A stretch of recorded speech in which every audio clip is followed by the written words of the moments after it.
Gametophyte as well as sporophyte दोनों independent nature के होते हैं टेरिडोफाइट्स में।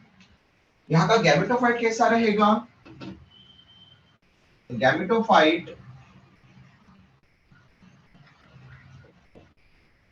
ऑफ टेरिडोफाइट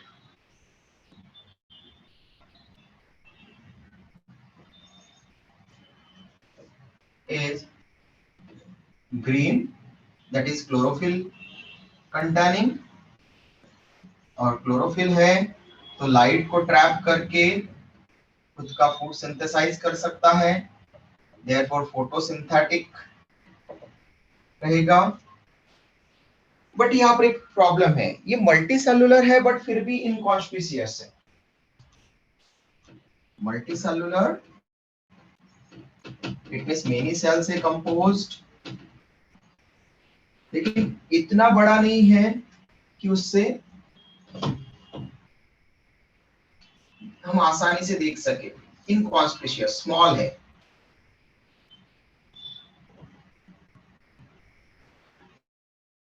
इनकॉन्स्पिशियस का मतलब होता है स्मॉल इन साइज। ओके, मतलब जिसको हम बहुत अच्छे से नहीं देख सकते, इजीली नहीं देख सकते। भाई हमने जो ब्रायोफाइट का गैमेटोफाइट पढ़ा था वो मेन प्लांट बॉडी थी, तो हमको थैलस दिख रहे थे उनके। ओके, तो कॉन्स्पिशियस है, मतलब हम उनको देख सकते थे। लिवरवर्ट में मार्केंशिया का थैलस हमने देखा था। ओके, रिस्चिया, फिनेरिया, ये मॉसेस, स्पैग्नम। ओके, इनके आप गैमेटोफाइट को जो मेन प्लांट बॉडी जो हमने आपको बोला था कि आपको ड्रॉ करना है ब्रायोफाइट की, तो आप लोगों ने ड्रॉ भी किए थे, बहुत सारे स्टूडेंट्स ने। ओके, ग्रुप पर भी भेजे हैं। तो वो जो आपने ड्रॉ किए वो थे गैमेटोफाइट उनके, ब्रायोफाइट्स के। वो आप आसानी से देख सकते थे, आसानी से आपने ड्रॉ किया वहां पर, आप वहां पर देख सकते हो उसको। ओके, बट टेरिडोफाइट्स में जो गैमेटोफाइट है it is inconspicuous. Okay, small है size.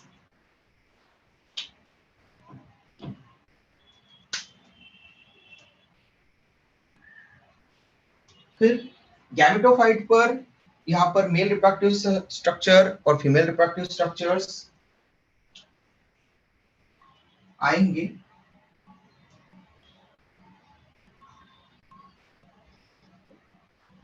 Gametophyte bear male reproductive structure, male reproductive structure को क्या नाम देंगे हम यहाँ पर? एंथ्रिडियम। ओके, और एंथ्रिडियम मेल गैमेट प्रोड्यूस करेगा एंथेरोजॉइड।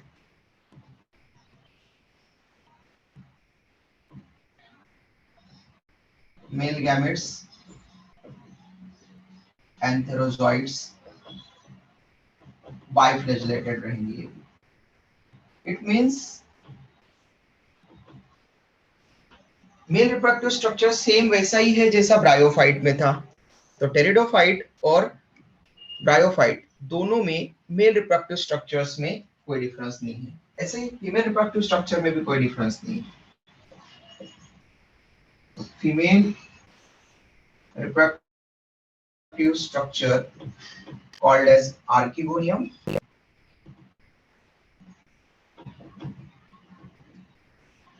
and female gamete, एक आर्कीगोनियम के अंदर एक ही फीमेल गैमेट बनेगा। Female gamete is known as egg, जो नॉन फ्लैजेलेटेड रहेगा। तो सेम। ओके, तो यहाँ पर रिप्रोडक्शन भी सेम ही टाइप का होने वाला है। ओके, एनाइसोगैमी होगी, एक फ्लैजेलेटेड है और एक नॉन फ्लैजेलेटेड है, तो एनाइसोगैमी। तो फर्टिलाइजेशन भी यहाँ पर कैसे होने वाला है? Anisogamous type.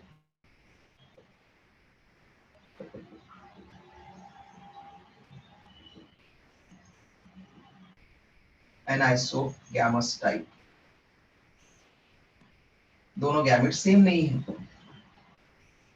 एक में फ्लैजेलम है मतलब वो मूवेबल है और दूसरे में नहीं है।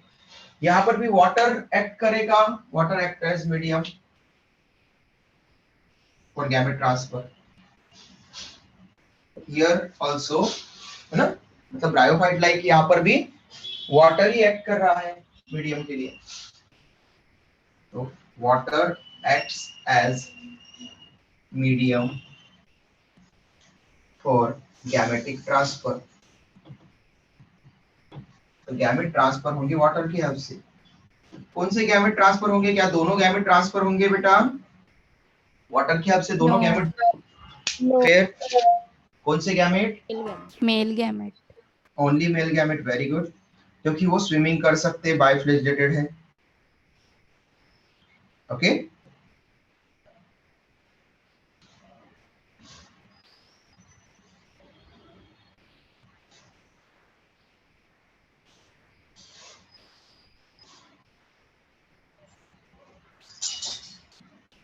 ओके, ठीक है। मेल गैमेटोफाइट को हम नाम देते हैं prothallus.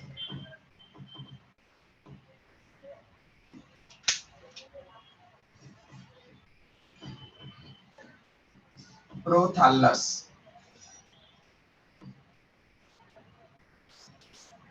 Okay. The gametophyte of pteridophyte is called as prothallus. हमने ब्रायोफाइट में दो स्टेजेस पढ़ी थी गैमेटोफाइट की। पहली स्टेज पढ़ी थी प्रोटोनेमा और दूसरी स्टेज पढ़ी थी लीफी स्टेज। प्रोटोनेमा में भी हमने फर्दर दो पार्ट रिप्रेजेंट किए थे, primary protonema and secondary protonema. Okay, तो यहाँ पर ऐसी अलग अलग फेजेस नहीं है। ओके, अलग अलग फेजेस नहीं है, यहाँ पर एक ही सिंगल फेज रहती है गैमेटोफाइट की, which is called as prothallus. Okay, अब फ्यूजन हो गया। फ्यूजन से क्या बनेगा बेटा? मेल और फीमेल गैमेट फ्यूज हुए तो क्या बनेगा? Zygote. Yes, fertilization lead to zygote formation. Zygote कैसा रहेगा बेटा? एन और 2n? 2n। 2n, okay. ये ध्यान रखना है आपको, गैमेट्स ऑलवेज हैप्लॉइड होते हैं एंड जाइगोट ऑलवेज डिप्लॉइड होता है, 2n। तो यहाँ पर 2n स्ट्रक्चर बन गया। अब ये जाइगोट आगे मल्टीपल डिवीजन करेगा और मल्टीसेलुलर स्पोरोफाइट फॉर्म करेगा। जाइगोट, अब मुझे बताओ जाइगोट में कौन सा डिवीजन होगा? फिर दो डिवीजन के चांसेस होते हैं, माइटोसिस और मियोसिस। तो जाइगोट से स्पोरोफाइट बनाना है। ओके, तो जाइगोट से स्पोरोफाइट बनाने के लिए कौन सा डिवीजन लगेगा यहाँ पर, माइटोसिस या मियोसिस? मियोसिस। मियोसिस। पक्का? स्पोरोफाइट बनाना है। गैमेटोफाइट हैप्लॉइड होता है, स्पोरोफाइट सर, कैसा होता है? माइटोसिस। Mitosis, very good. क्यों माइटोसिस क्यों लगेगा बेटा? स्पोरोफाइट हैप्लॉइड होता है क्योंकि स्पोरोफाइट हैप्लॉइड होता है। स्पोरोफाइट हैप्लॉइड होता है? हैप्लॉइड होता है ना सर, हाफ में डिवाइड होता है ना। नहीं ना बेटा, स्पोरोफाइट डिप्लॉइड है, गैमेटोफाइट हैप्लॉइड होता है बेटा। ओके, गैमेटोफाइट स्ट्रक्चर या स्टेज हैप्लॉइड स्टेज होती है and sporophyte stage diploid stage होती है, 2n। तो जाइगोट से हमको स्पोरोफाइट बनाना है। जाइगोट है 2n और स्पोरोफाइट बनाना है, स्पोरोफाइट भी 2n है। तो equal number of chromosome, equal number of chromosome लाने के लिए इक्वेशनल डिवीजन करवाना पड़ेगा। इक्वेशनल डिवीजन को हम क्या बोलते हैं? माइटोसिस बोलते हैं या meiosis? Mitosis. Mitosis. Therefore, zygote undergoes several mitotic divisions. Mitotic divisions मतलब mitosis to form multicellular diploid sporophyte. Multicellular diploid sporophyte. तो गैमेटोफाइट n से स्पोरोफाइट 2n। यहाँ पर ये बन रहा है। ओके, स्क्रीनशॉट ले लो बेटा, किसी कोई डिफिकल्टी हो तो पूछ सकते हैं।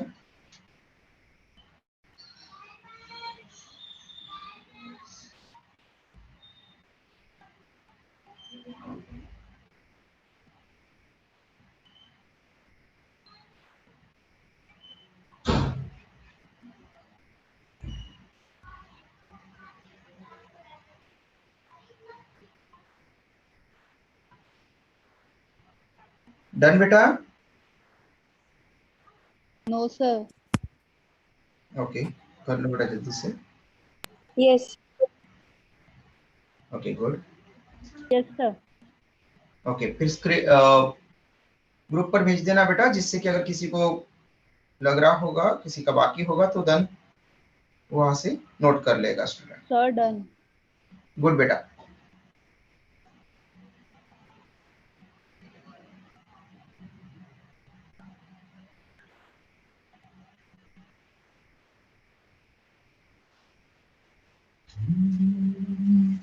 तो अब स्पोरोफाइट बन चुका है।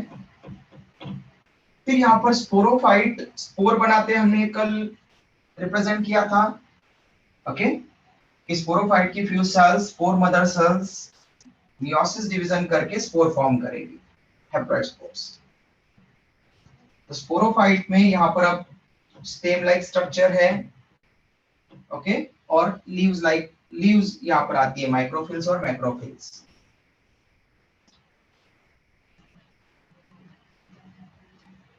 और उन लीव्स पर स्पोर बन सकते हैं, कुछ लीव्स पर, जिनको हमने स्पोरोफिल्स कहा था। तो अब हम स्पोर्स के बारे में पहले डिस्कस करेंगे।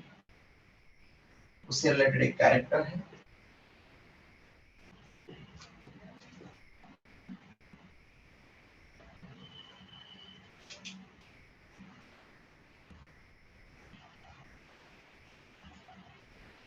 स्पोरोफाइट 2n है।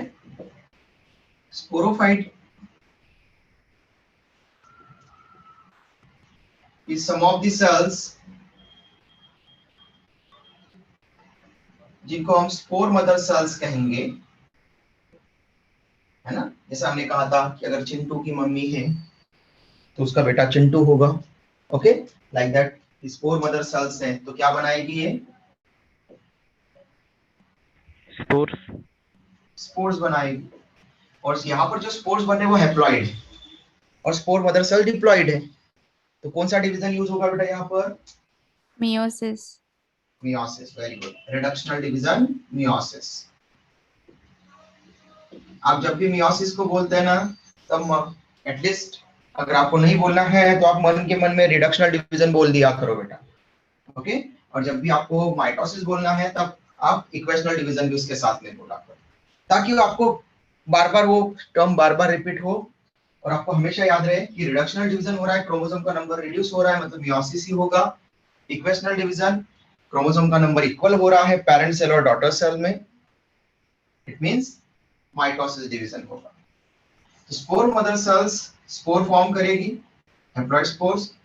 ये हैप्लॉइड स्पोर यहाँ से सबसे पहले ये है कि हैप्लॉइड स्पोर आगे गैमेटोफाइट को लीड कर सकते हैं। लेकिन क्या यहाँ पर हमने कहा था ब्रायोफाइट्स में ऑल ब्रायोफाइट्स होमोस्पोरी एग्जिबिट करते हैं। Okay, all bryophytes homospory exhibit करते हैं, मतलब उनमें सेम साइज शेप के स्पोर्स बनते हैं। क्या टेरिडोफाइट्स में भी ऐसा है? तो टेरिडोफाइट्स में हम लिखते हैं almost all pteridophytes. Okay, almost all नहीं लिखा है, ऑलमोस्ट ऑल, इट मींस कुछ नहीं करेंगे ऐसा। Almost all pteridophytes produce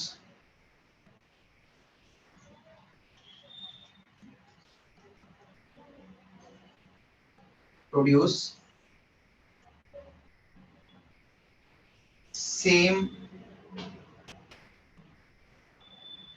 size and shapes of spores, same of spores, that is exhibit homospory. Okay, तो से वहां पर जो स्पोर्स बन रहे हैं टेरिडोफाइट्स में, ऑलमोस्ट ऑल टेरिडोफाइट्स में, वो सेम साइज शेप वाले बनेंगे। ओके, तो मतलब सभी एक जैसे रहेंगे, इसलिए हमने उसको होमो मतलब आइसो मतलब सेम और सिमिलर। ओके, तो होमोस्पोरी मतलब स्पोर फॉर्मेशन कैसा होगा, सेम साइज शेप वाले। ओके, तो होमोस्पोरी एग्जिबिट करते हैं, except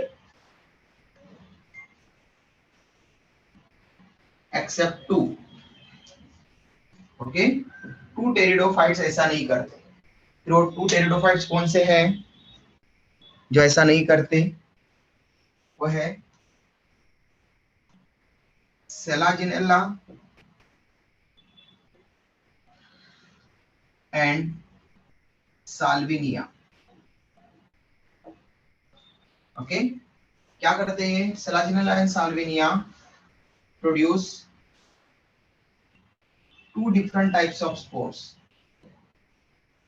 to different types of spores, मतलब शेप साइज में अलग अलग ऐसे दो टाइप के बनाते हैं। कुछ बड़े स्पोर बनेंगे और कुछ छोटे स्पोर्स बनेंगे। Two different types of spores, some are small in size। Okay, जो स्पोर बनाएंगे उसमें से क्या होंगे, कुछ साइज में स्मॉल होंगे दूसरे के कंपैरिजन में, और उनको क्या कहेंगे हम, एंड कॉल्ड एज माइक्रोस्पोर्स। छोटे हैं इसलिए हम उसको बोलेंगे microspores, while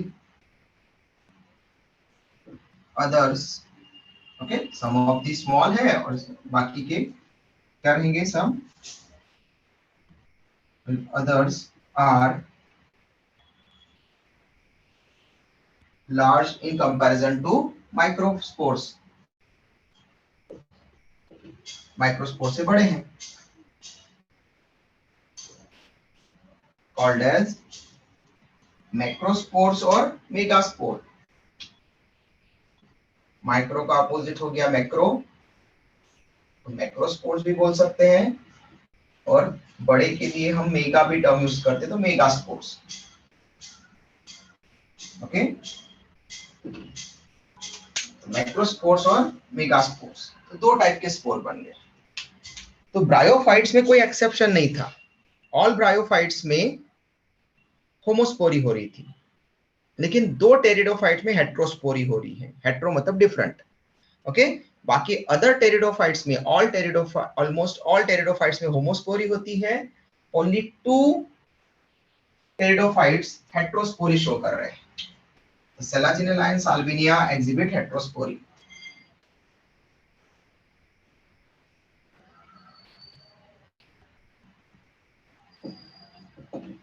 that is heterospore.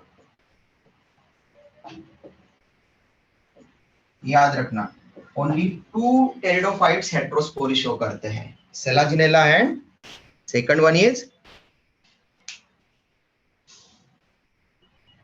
Salvinia. Yes Salvinia. Selaginella and Salvinia ये हेट्रोस्पोरी शो करते हैं, इनको छोड़ करके बाकी टेरिडोफाइट्स होमोस्पोरी एग्जिबिट करेंगे, शो करेंगे। ओके, अब हेट्रोस्पोर होने से क्या हो जाएगा, देखो होमोस्पोरी से क्या हो जाएगा कि फिर कोई भी स्पोर मेल गैमेटोफाइट और फीमेल गैमेटोफाइट बना सकता है, हम पहचान नहीं सकते। ओके, अगर दो अलग अलग थैलाए बना रहे हो और होमोस्पोरस है, पता ही नहीं चल रहा है कि उनका ये एक स्पोर है और ये दूसरा स्पोर है, हम एक जैसे दिख रहे हैं। ओके, और एक के पास में मेल रिप्रोडक्टिव स्ट्रक्चर के कैरेक्टर और एक के फीमेल रिप्रोडक्टिव स्ट्रक्चर उनके अंदर है, जीन्स के पास में। बाहर से हम बोल ही नहीं पाएंगे कौन मेल गैमेटोफाइट बनाएगा कौन फीमेल गैमेटोफाइट बनाएगा। ओके, कुछ तो बाइसेक्सुअल रहेंगे जो दोनों बना सकते हैं, तो हम ये पता नहीं कर सकते। लेकिन हेट्रोस्पोरी में एक स्मॉल रहेगा एक बड़ा रहेगा, माइक्रोस्पोर मेगास्पोर। जो माइक्रोस्पोर है वो मेल गैमेटोफाइट बनाएगा, और जो मैक्रो या मेगास्पोर है वो फीमेल गैमेटोफाइट बनाएगा। Okay, microspore lead to male gametophyte development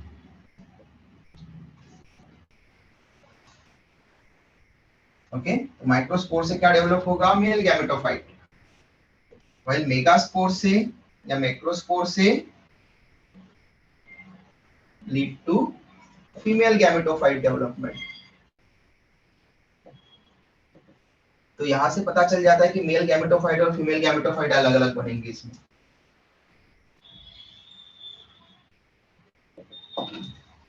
okay तो सेलाजिनेला एंड साल्विनिया यहाँ पर मेल गैमेटोफाइट और फीमेल गैमेटोफाइट अलग अलग बनते हैं ये हम डायरेक्टली बोल सकते हैं क्योंकि इसमें माइक्रोस्पोर मेल गैमेटोफाइट बनाएगा और मैक्रो या मेगास्पोर फीमेल गैमेटोफाइट बनाएगा okay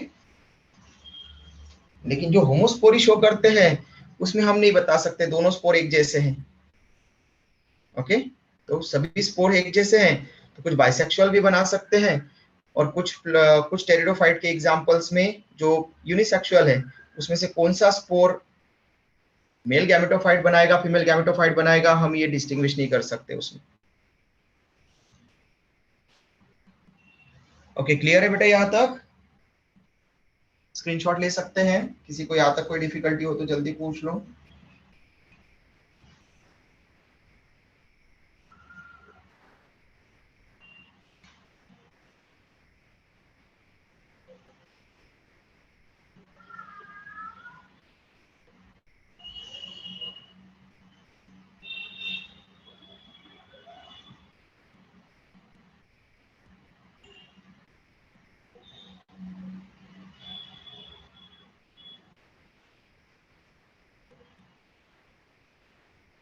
done Yes, sir. Okay अब देखो सेलाजिनेला एंड साल्विनिया इन दोनों में मेल गैमेटोफाइट और फीमेल गैमेटोफाइट अलग अलग है इसके साथ में एक और प्रॉपर्टी है ओके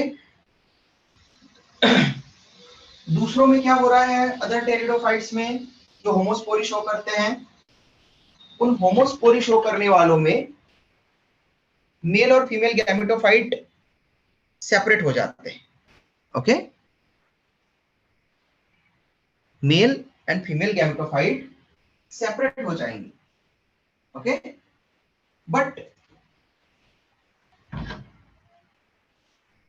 सेलाजिनेला एंड साल्विनिया में जो फीमेल गैमेटोफाइट होता है वो स्पोरोफाइट से सेपरेट नहीं होता इवन फर्टिलाइजेशन तक भी वहां पर बना रह सकता है ओके तो ये प्रॉपर्टी आपको ध्यान रखना है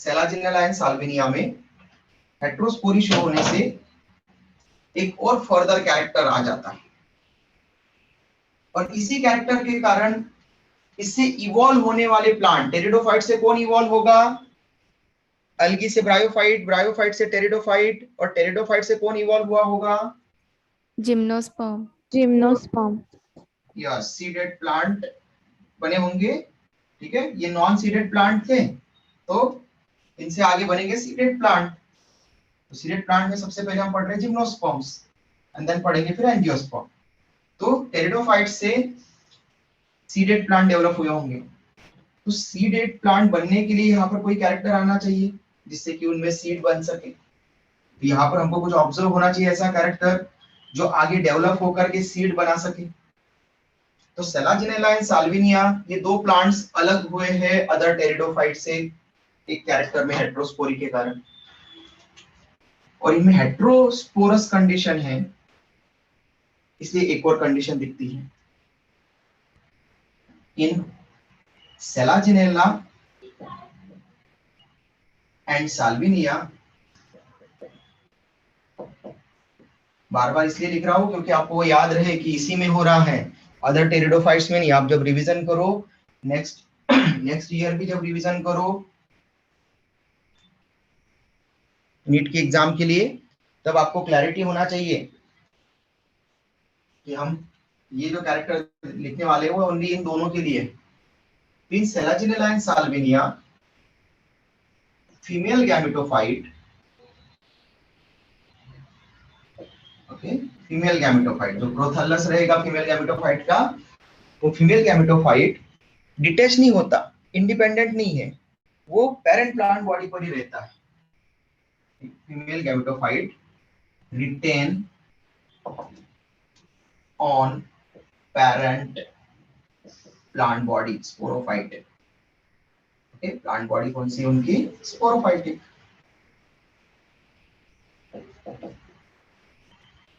हमने अभी भी कहा था कि टेरिडोफाइट्स में स्पोरोफाइट अलग मिलता है इंडिपेंडेंटली और गैमेटोफाइट इंडिपेंडेंटली अलग मिलते हैं, दोनों को इसी पर डिपेंड नहीं रहते। लेकिन ये एक्सेप्शन है, इनमें मेल गैमेटोफाइट तो अलग हो जाएगा, लेकिन फीमेल गैमेटोफाइट वहीं पर पेरेंट की बॉडी पर रहेगा।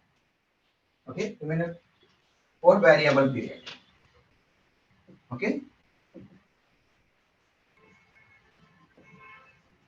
लंबे टाइम तक भी रह सकता है वहां पर, डिफरेंट टाइम इंटर अलग अलग, इसमें अलग अलग आपको दिखेगा, लंबे टाइम तक भी रह सकता है। और ये दो character, heterospory and retention of female gametophyte on parent plant body, ये कहलाते हैं precursor of seed habit. Okay,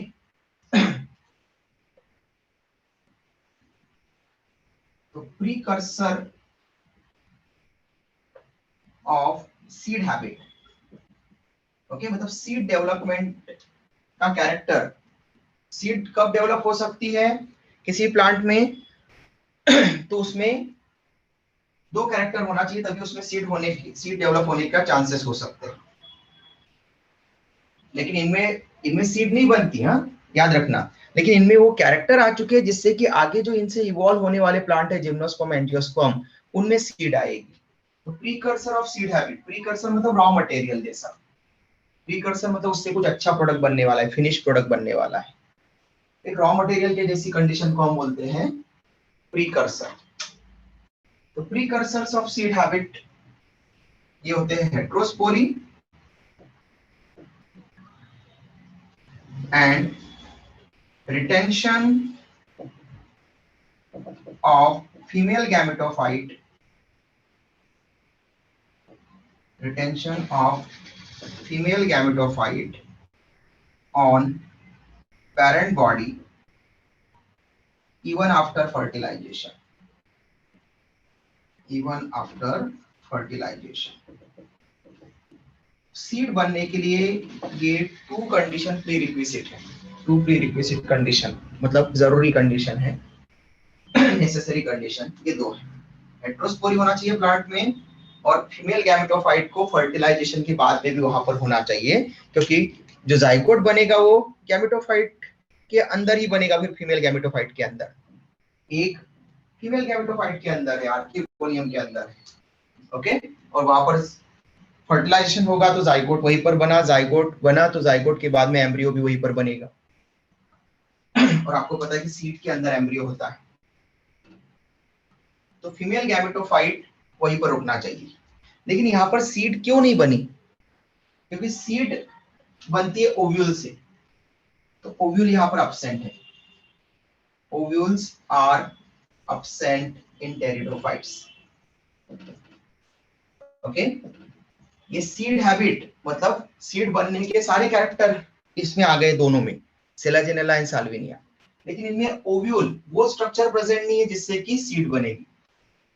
जैसे फ्रूट बनता है ओवरी से, ओके, तो ओवरी होगी तो फ्रूट होगा, और ओवरी हम पढ़ते हैं कार्पल या पिस्टिल में, मतलब कि फ्लावरिंग प्लांट के गाइनोशियम में, स्टिग्मा स्टाइल ओवरी।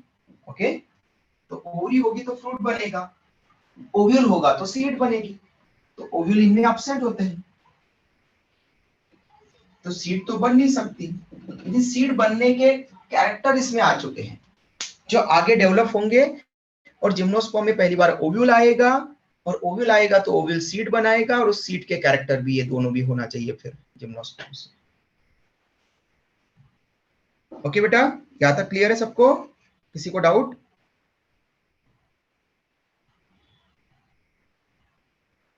टेरिडोफाइट को हम 4 क्लासेस में क्लासिफाई करते हैं, psilopsida, Lycopsida, स्पिनोप्सिडा and Pteropsida. Okay, तो ऑप्सिडा ये सफिक्स आ रहा है सभी क्लासेस के लिए। जैसे अलगी के लिए हमने वहां पर फाइसी ये सफिक्स यूज किया था। उसी तरह से यहाँ पर टेरिडोफाइट्स में ऑप्सिडा, ओके, तो psilopsida, Lycopsida, स्पिनोप्सिडा and Pteropsida, 4 classes है यहाँ पर टेरिडोफाइट्स में। टेरिडोफाइट्स में पहला टेरोप्सिडा, लाइकोप्सिडा, स्पिनोप्सिडा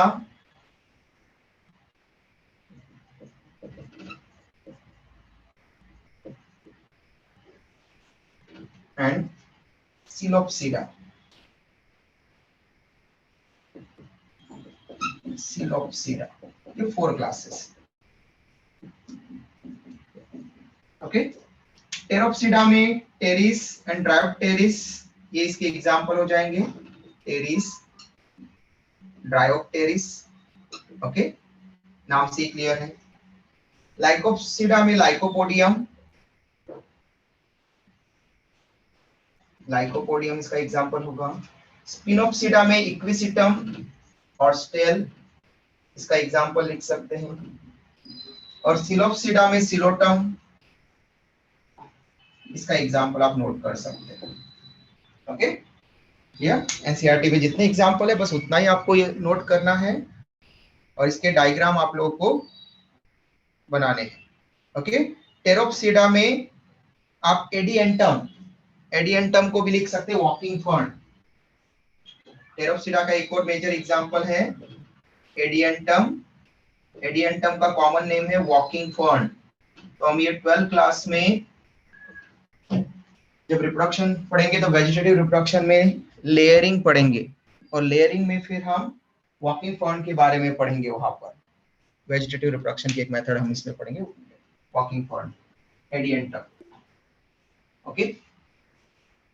स्क्रीनशॉट ले लो बेटा, किसी को कुछ पूछना है तो जल्दी पूछ लो।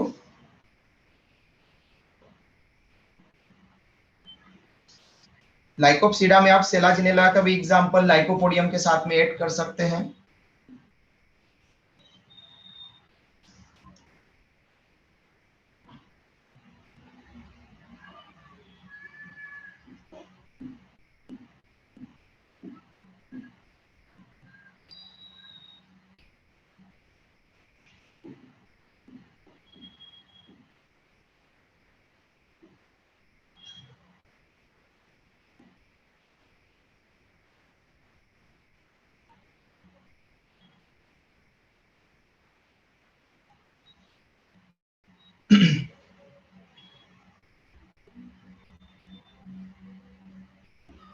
सर यस बेटा। सर ये सारे क्लासेस में सफिक्स सीधा है तो उसका मतलब क्या होता है, कुछ होता है? बेटा ये सफिक्स ऑप्सिडा, जैसे हम शुगर को बोलते हैं तो शुगर के लिए OSE सफिक्स यूज कर लेते हैं कॉमन। एंजाइम के लिए ASE सफिक्स यूज कर लेते हैं। ऐसे ही यहाँ पर जनरली ऑप्सिडा ये टर्म यूज करते हैं हम सफिक्स के लिए।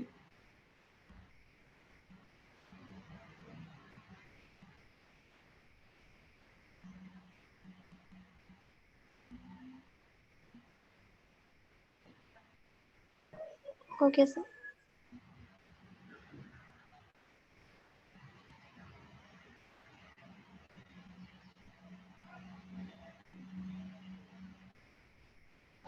एक्चुअल में जो ऑप्सिडा ये टर्म जो आती है ना, ग्रीक वर्ड है ऑप्सिडा, और ऑप्सिडा ये ऑप्सिस इससे ओरिजिनेट हुई है और ऑप्सिस का मतलब होता है अपीयरेंस।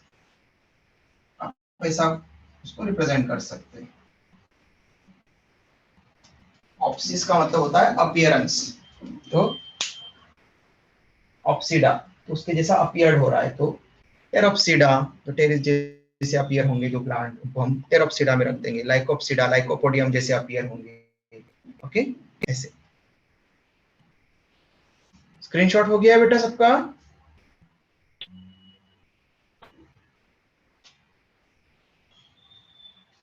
हेलो, स्क्रीनशॉट हो गया बेटा? Yes, sir. Okay good. Okay, तो ये टेरिडोफाइट्स कंप्लीट हो गया। कल हम स्टार्ट करेंगे gymnosperm and then later angiosperm पढ़ेंगे कल, ठीक है। तो gymnosperm first and then angiosperm. Okay बेटा, बाय, टेक केयर। थर्सडे को बाय आपको sir, thank you sir. Practice sheet के लिए बुलाया मैंने सर को, ओके। तो आपको थर्सडे को प्रैक्टिस शीट मिल सकती है बायोलॉजी की, ओके, पूरे चैप्टर पर। तो अच्छे से उसको रिवाइज करना। ओके बाय बेटा, take care, thank you sir, bye sir. Bye बेटा।